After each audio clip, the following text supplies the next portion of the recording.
Welcome everyone. Thank you so much for being here. Thank you to Blue Stoop for hosting.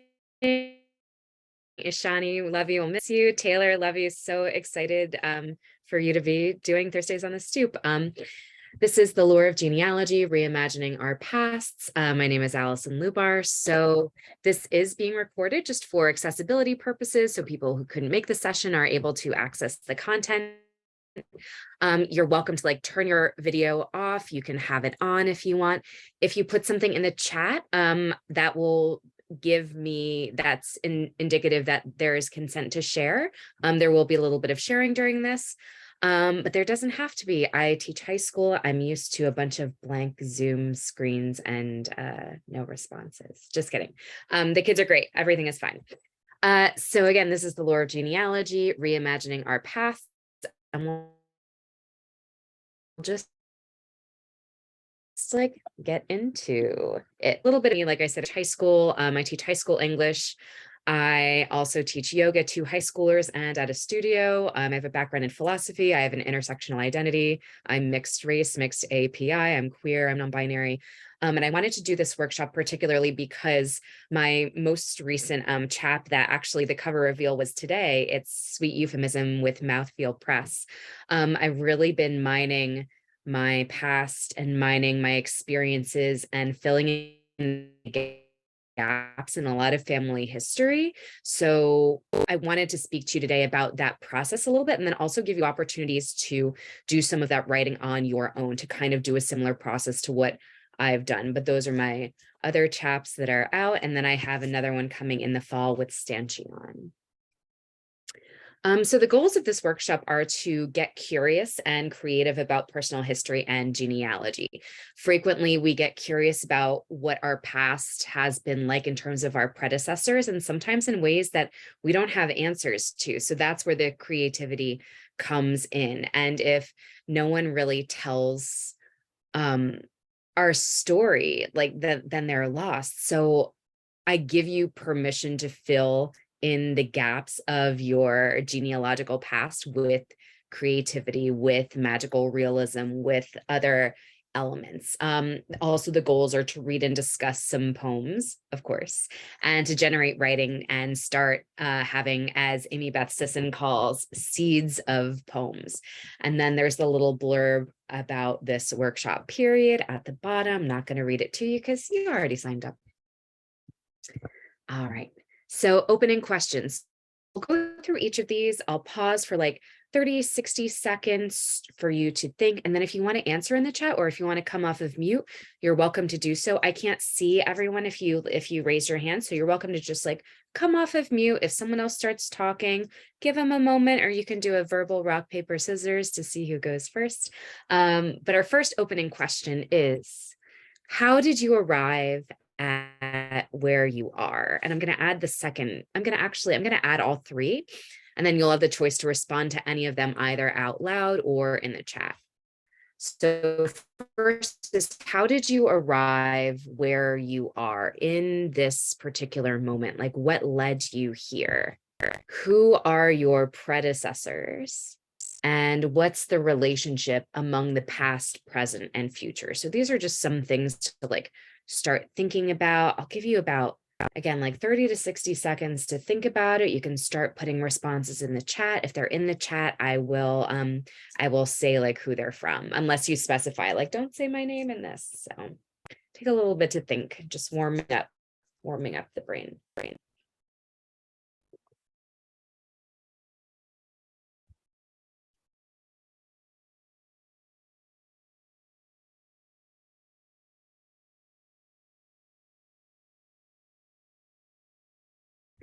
Oh, so the last one, so they should be, or I think they should all, actually, let me make sure, let me put these in the chat also. I think that's easier for you too.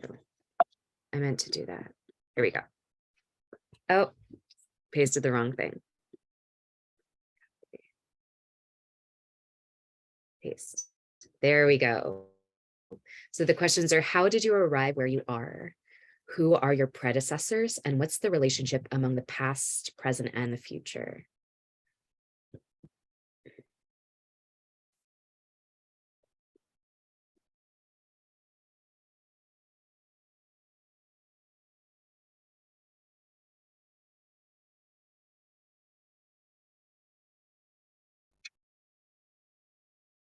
And if not, these can just be like warm up ideas, things that you start taking notes on too, or start like even like journaling about.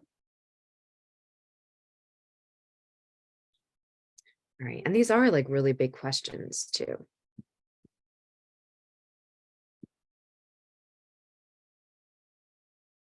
I'll give it like another 20 seconds.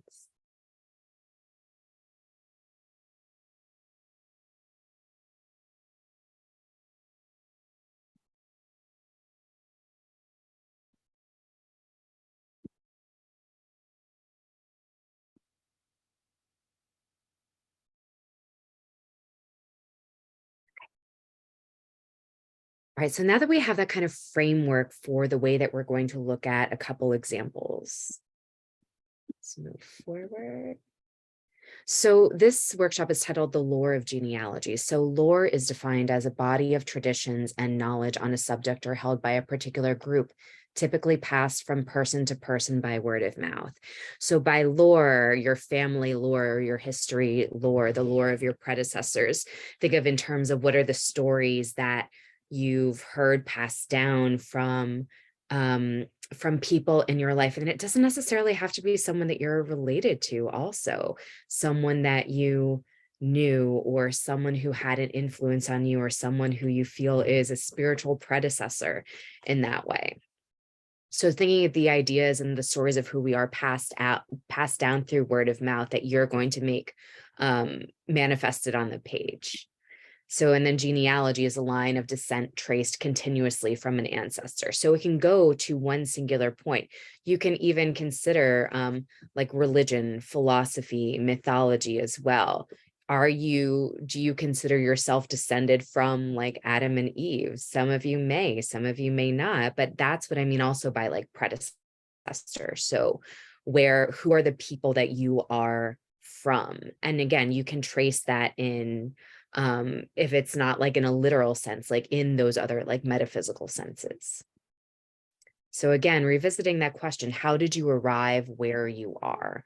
Or how did you arrive at who you are? Are there other predecessors in other ways that emerge in your life? Or when you think of how you have arrived at this point, who has been in that way, I don't know, a metaphysical midwife, right? Ushering you to where you are at the present moment.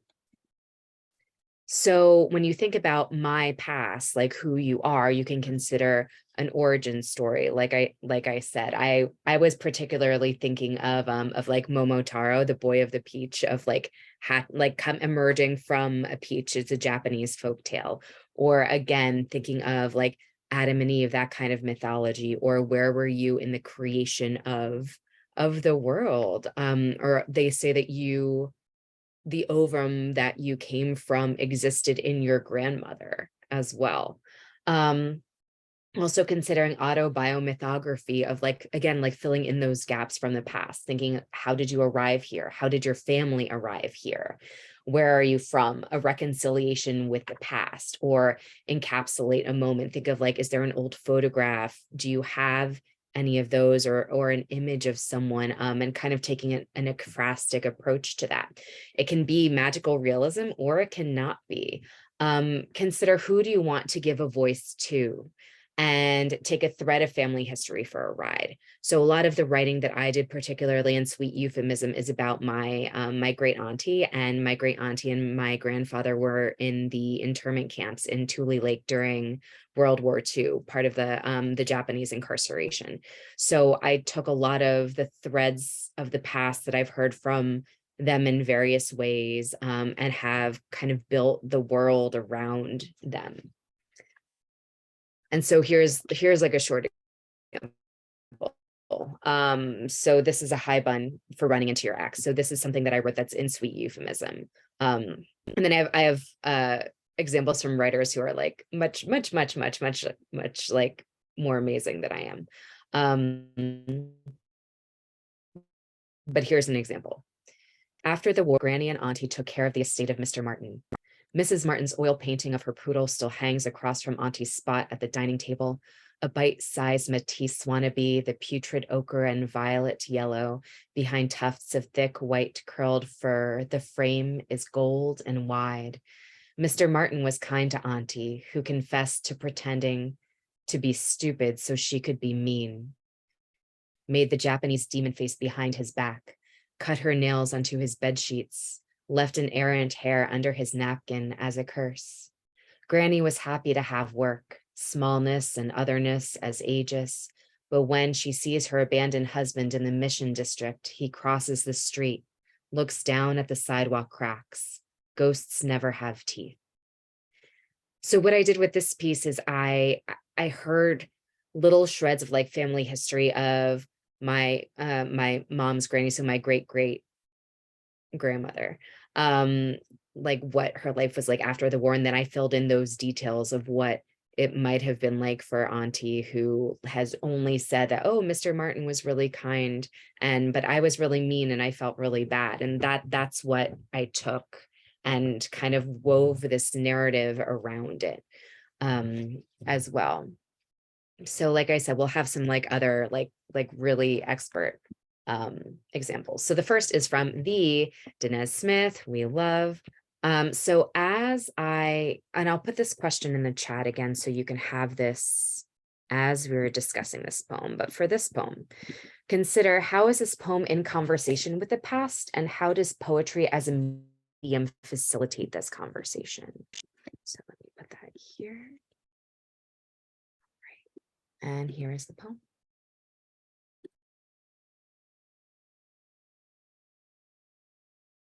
Yes. All right. Would anyone like to read this for us?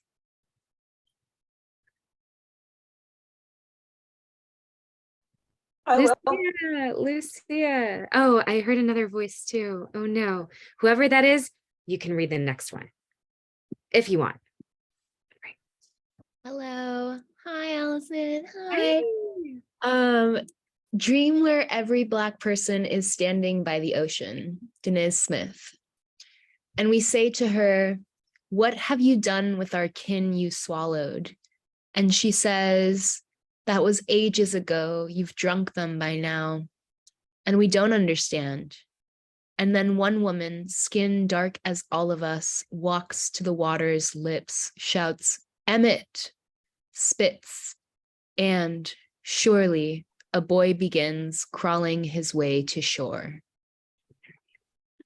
Thank you, Lucia. That was, like, as always, like an incredible reading. So take a moment and consider, how is this poem in conversation with the past, and how does poetry serve as a medium to facilitate this conversation? Again, not that only poetry can do this, but in this particular example.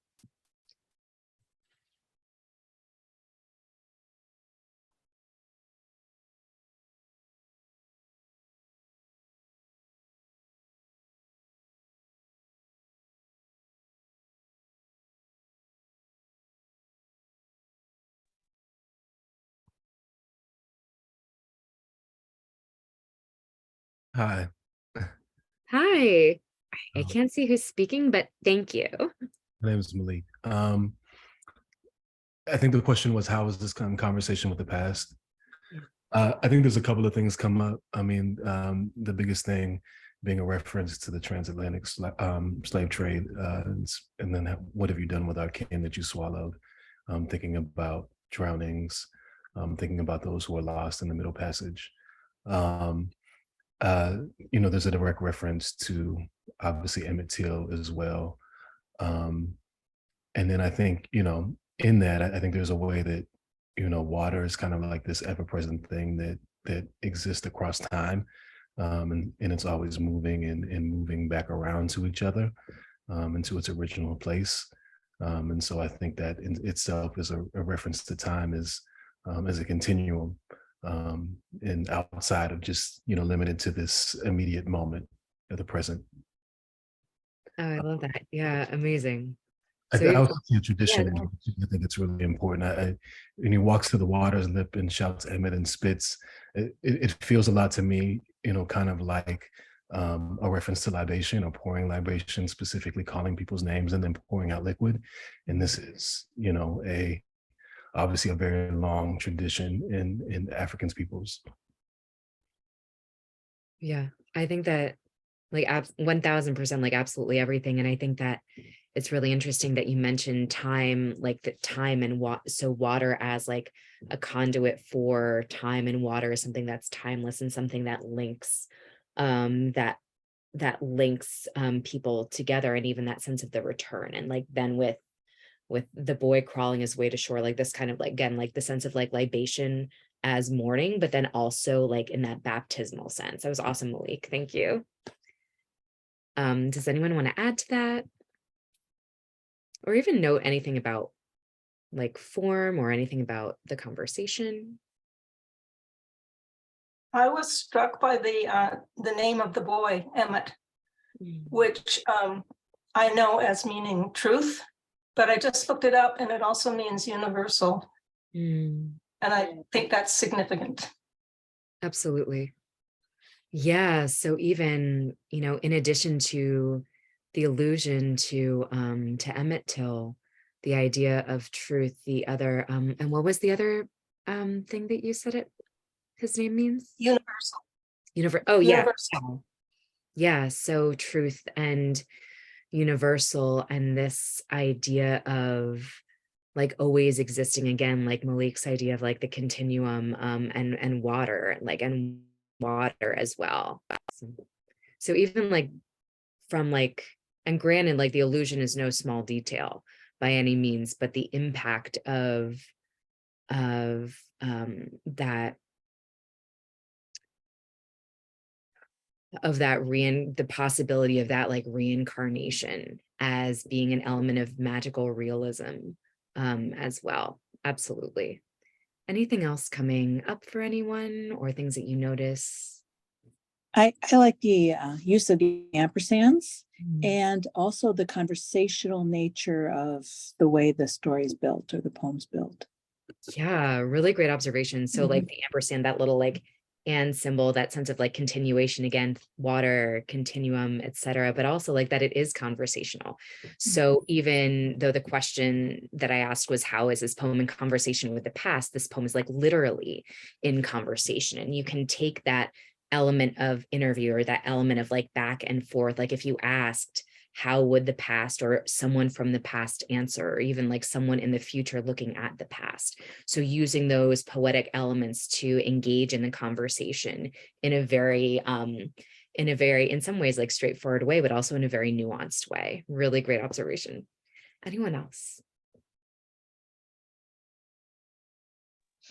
I think there's like this question, like you go to your parents or grandparents to kind of find like to find out who you are, or how you came to be, as the question you posed before. But like they are always like that, like you're pushed away, like and that's that kind of goes with that water metaphor, like you're like that's all, we don't talk about that happened like a while ago. We're not gonna go there, because I know I've gone to older relatives, and they're just like they don't understand, as it says in this poem, or like it's it's a dark place and we don't want to go back and discuss that anymore. But it looms. That's such a great word choice too, and that it looms. And I think like that's part of the function of, I think, what writing for all of us or any kind of like creative medium can do, is start to give us those answers that our predecessors, even when they're still around, are hesitant to talk about or don't want to talk about because it's traumatic, or because they don't want to relive it, or because sometimes they're trying to protect us. Like they don't want us to know like what they went through. So even how can we take those little shreds, those little bit of memories, those little side conversations, those photos, and turn those into a more robust narrative that serves for our own sake of answering and for our own healing healing. Like intergenerational trauma is real. And I'm sorry this is like so heavy, but thinking of like everything that we're carrying in a family sense in many ways, or in a genealogical sense, or like all of your predecessors and ancestors have come, and you are here right now. So how incredible is that too? And then is there anything that you as the descendant, like what do you want to say either back to them in a sense of like apostrophe of writing to someone who can't respond? And then how can that be something that the future reads as you telling the story? Really incredible. Yeah. And Maureen said it's our response that keeps them alive. Absolutely. So this is that continuum, that this is that that universality, right? The idea of Emmett, of universality, of truth, of circling back, of seeing time as cyclical and not necessarily as linear, but not cyclical in terms of like of a repetition of trauma. And like sometimes it is, but the idea that this is the beginning. Oh, so Darcy said, my grandmother's hands is a wonderful resource. With that too, that's incredible also. So I'm glad I mentioned this in the recording, so you can always like look that up. And absolutely, if there are other resources or other pieces that have come up for you for this, that's great. Any other notes on this particular piece? I'm not sure if this is meant to be a biblical reference, but the word spits brings me to the story in the Gospels where Jesus spits in the dust and rubs the muck on the blind man's eyes, and then his eyes are opened and he can see. Oh, wow. Relates also to truth, seeing the truth.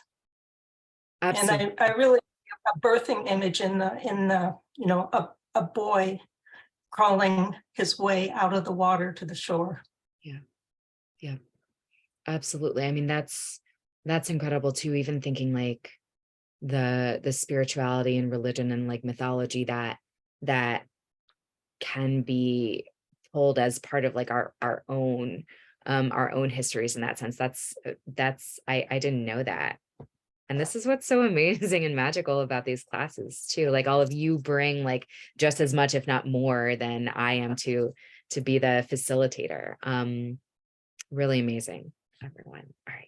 I have like 4 examples. So we're gonna do maybe one more.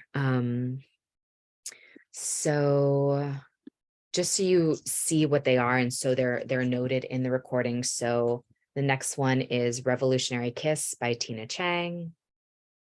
When I See Stars in the Night Sky by Joy Priest. And then this final one that I think we'll take like 5 minutes or so to read, to think about. And same question again, how is this poem in conversation with the past? How does poetry as a medium facilitate this conversation? So this is for Henry's Bar by Joseph Rios. It's a little longer, so I'll scroll it and I'll put that question in the chat once more. I know that someone said that they would be willing to read this, and I couldn't see who that is. So would that person? I'm sorry? It was me. Cass, all the way from Columbia. Oh, I see you. Okay. Would you like to read this one? I would love to. Wonderful. I'll zoom in and then I'll scroll. There we go. Awesome. All right. Whenever you're ready. For Henry's Bar. I'm on an errand to find my grandpa. I'm 10 and finding freedom in a sanctioned outing on my bike through the streets of Clovis, California. I roll past Silver's house and peek into the backyard of broke drunks holding paper bags around a barrel fire. One who just came back from taking a leak is seasoning some carne they brought with the tall boys across the street at Numero Uno Market. The door chimes when I walk in and see Artemio's white mane. His mustache stretches from his nostrils to his sideburns and up into his waxed pomp of hair. My grandma says I'm not supposed to talk to him, but he always asks how she's doing. I don't see my grandpa anyplace. Art says he's around somewhere. I go to Ruby's next door. I'm not allowed, but I look in. I'm hit with a gust of cigarettes and Bud Light. Half a dozen heads turn in my direction. No dice.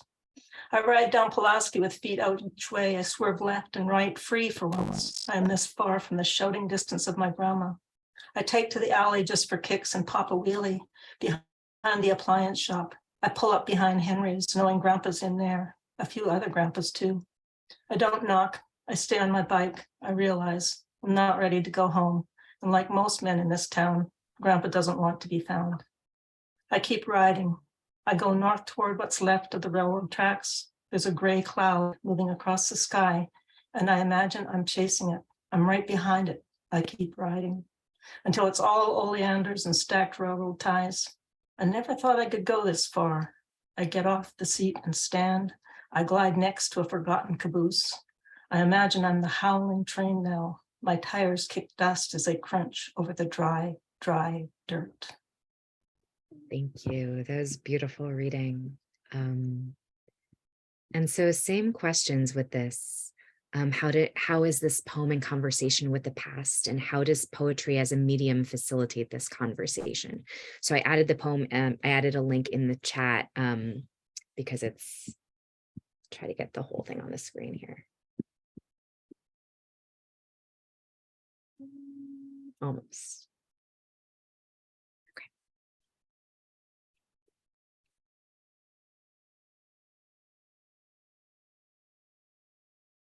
And even just initial, and this doesn't have to be like in contrast to Smith's poem at all, but consider like the form is definitely different. It's not like a question and answer kind of format. So one interesting thing is we do get that the speaker here is I'm 10 and finding freedom. So we know that Rios is not 10 at this point. So how may this have been not necessarily a rewriting, because we don't know, but a reimagining or an imagining of the past and filling in this sense of lore? I think he's like, it's not really his grandpa he's looking for, because as you said, he's not 10 anymore, but it's a memory, like things that you remember from when you're that young. Like there's always this mystery, there's always a shroud of mystery about don't go past this point, like if you're on your bike, like don't go past this point, don't talk to that person, don't go to this neighborhood. I think like depending on where you grew up, like there's things you're not supposed to do, and maybe one of those things is not talk about the past. And I don't think he's really looking for his grandpa. I think he's looking for his history. He's looking for his what makes him who he is. Yeah. And like grandma says, like don't say anything to this person, you're not supposed to talk to this person. But like the fact that he doesn't actually go inside any of these places, he kind of just looks. But then like when it comes down to it, like he's kind of like straddling that line of like, okay, well, I kind of don't know about my past, but I'm gonna find my future, like by following this railroad track, like, and I'm gonna push the limit and like find that freedom, find like, even though he's not really sure what who he is. Oh, exactly. I love the way that you really commented on that sense of like when the past is that sense of like, oh, don't do this. The past can feel like a bunch of no's. And so how are those things that spur us like onwards? And even like that sense of, as you mentioned, like the train tracks, like literally like train tracks, like are meant for like direction, going forward, going back to the future, to the past, that kind of thing. And being a point of transportation in even in like that, like coming of age kind of sense as well. And yeah, absolutely excellent. Like really, I love this poem. It's great. Oh yay! Oh good, I picked good ones. Awesome. Any other like thoughts or things coming up for people? Let's take like one or two more, and then I want to make sure I get you some writing time. I wanted to mention about the structure of the poem reminded me of the Family Circus cartoon, where the child is sent to do one short errand and ends up all over the place. And you see this like a dog on a walk in the neighborhood kind of thing, or a Rube Goldberg contraption where one place leads to another, to another, to another. And so I found that to be very interesting. Absolutely. I mean, this is like a chapbook waiting to happen, right? So always thinking, or you know what I should have put as an example on one of the future slides too is like House on Mango Street, how Sandra Cisneros really weaves this fiction that has so much that has such like a rich world built into it. And it's interesting because poetry really walks this line of fiction and nonfiction. And can you is poetry always 100% true? No. Is it always 100% true? Yes. And you can have that contradiction and both things be true. But yeah, absolutely. So that sense of like the meandering and as part of like the journey too. And now it almost like brings up those questions about like, oh, well, what are the other places? Well, now we want to know about the other people in the speaker's life and why he can't talk to Artemio and who these other men are. And it even opens up, I'm wondering, I was like, oh, like why does grandma say that? Like, oh, is there some like drama? But anyway, any other thoughts or think we'll take like one more.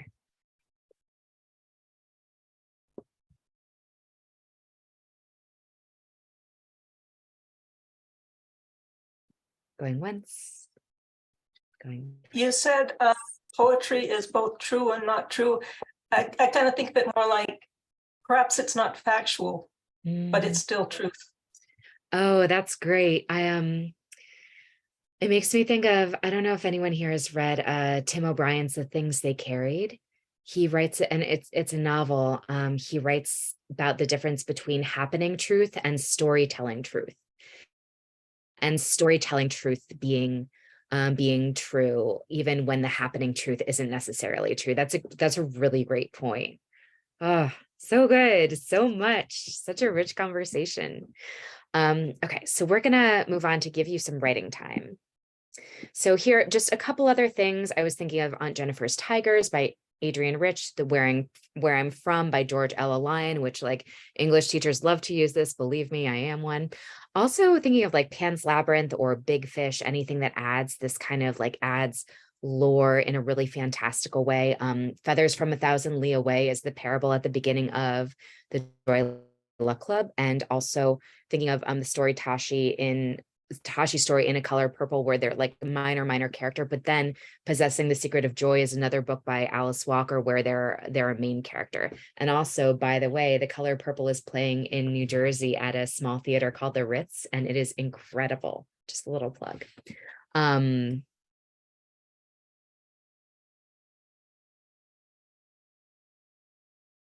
So finally, all right, illogical lists, either a list or a map or a tree. We think of that like the family tree kind of thing, or you could consider someone mentioned about like the family circus idea of like this circuitous journey. So I'm going to give you 5 minutes to just start generating ideas, just creating a list. You can think of lore, things your family has said to you, legends about your past, anything about identity, people, places, etc. I'm going to set a timer and then we're off.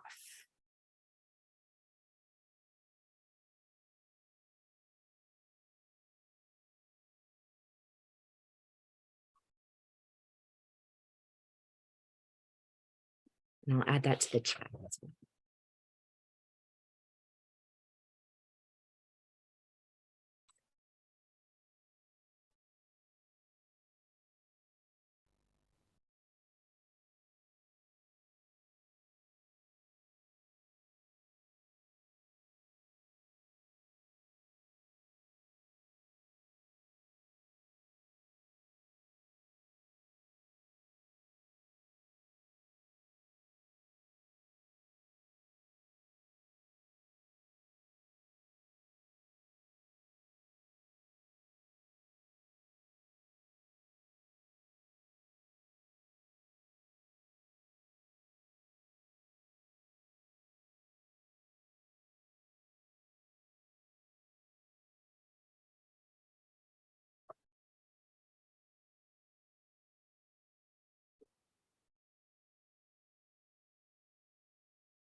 Great. So that is our timer.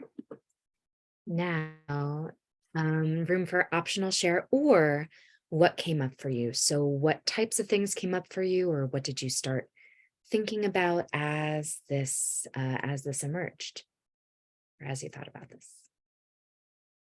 Or even like the approach that you took, like what really facilitated this brainstorming?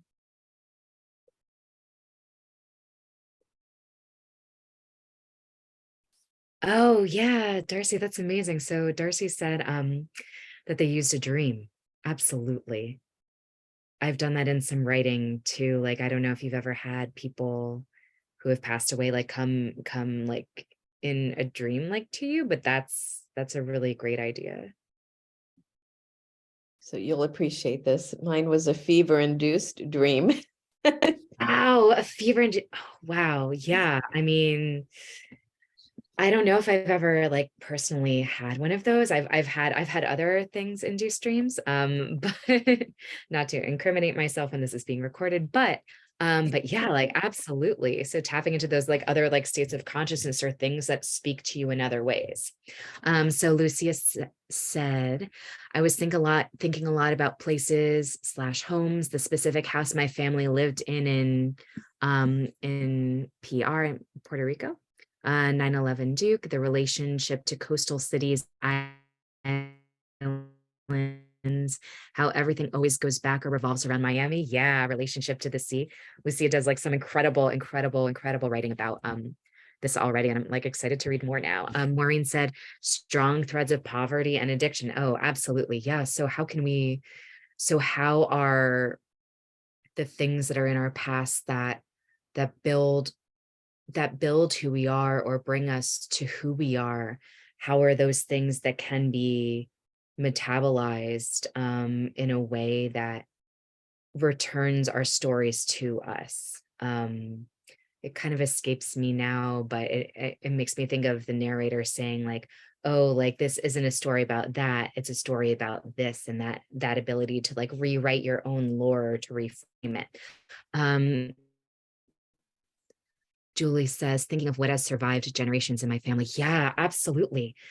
So think in terms of like what has been taken away, but then what has survived in multiple senses. And even when someone says like, oh, like you have your grandmother's nose, like what does that mean? Or you have like your great uncle's like fortitude, or where do those things come from as well? Really awesome.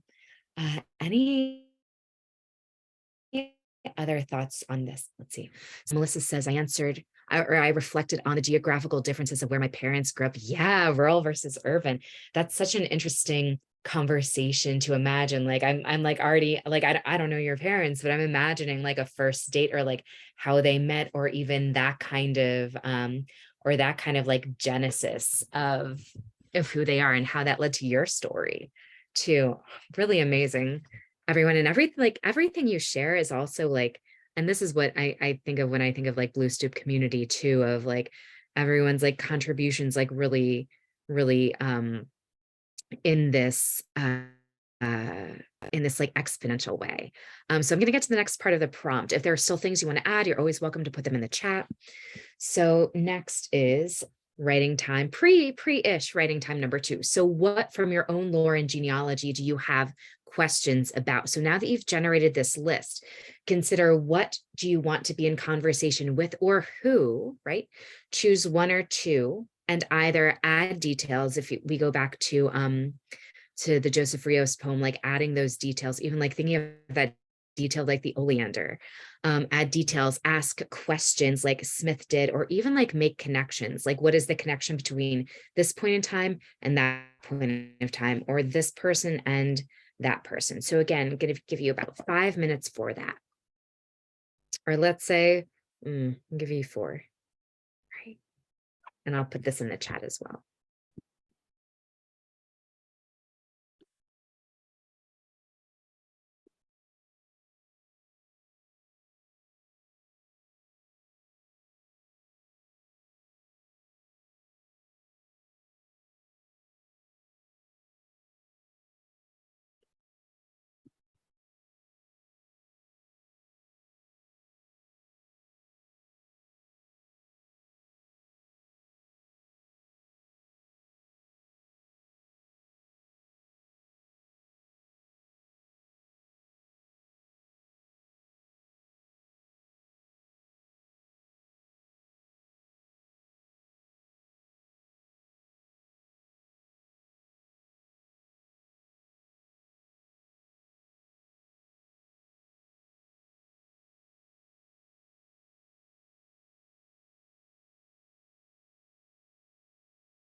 Right, so that is the timer.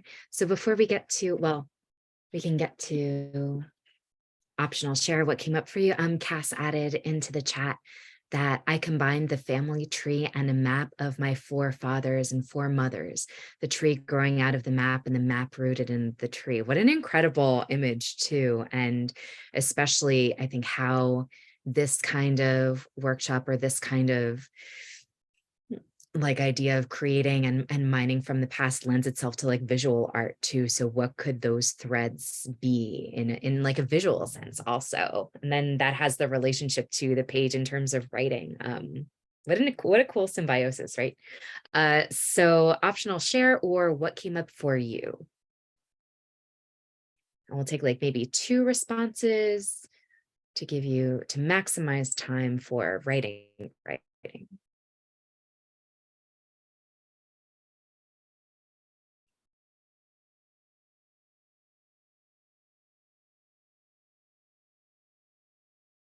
Did you find that it was easier to add details or to ask questions, or how did you approach this list?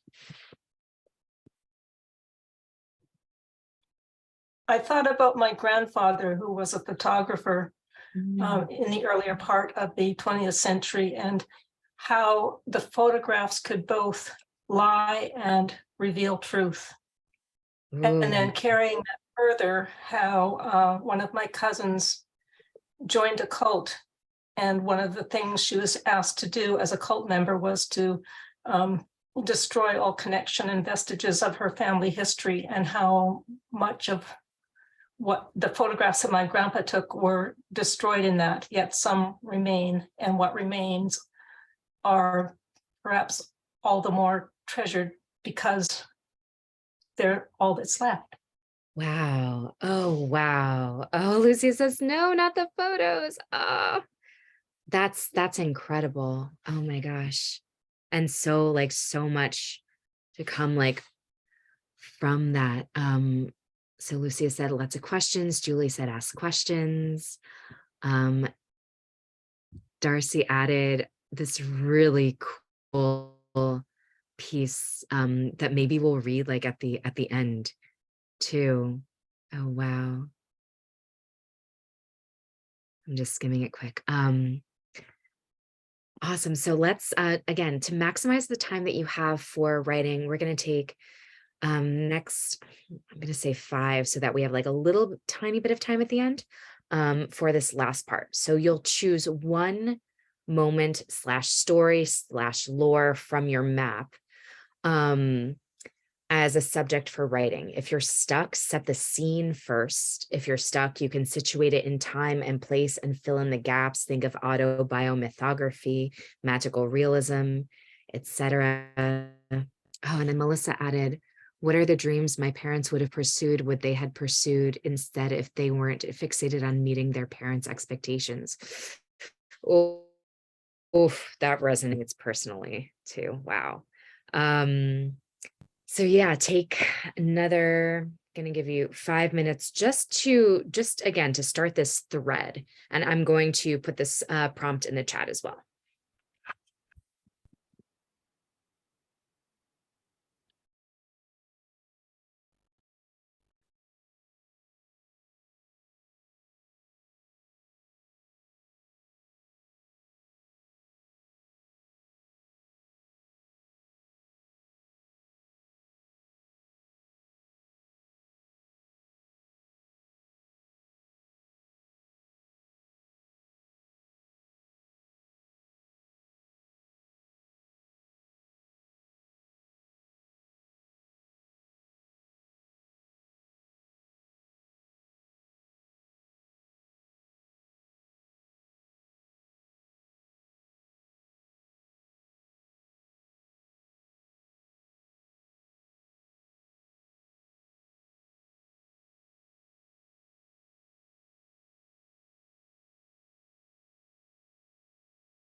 Right, that is already time.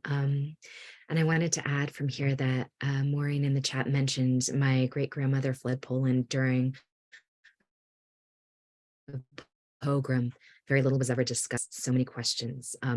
Absolutely. And even thinking of like part of your background and the lore of that as the events that your predecessors and ancestors survived.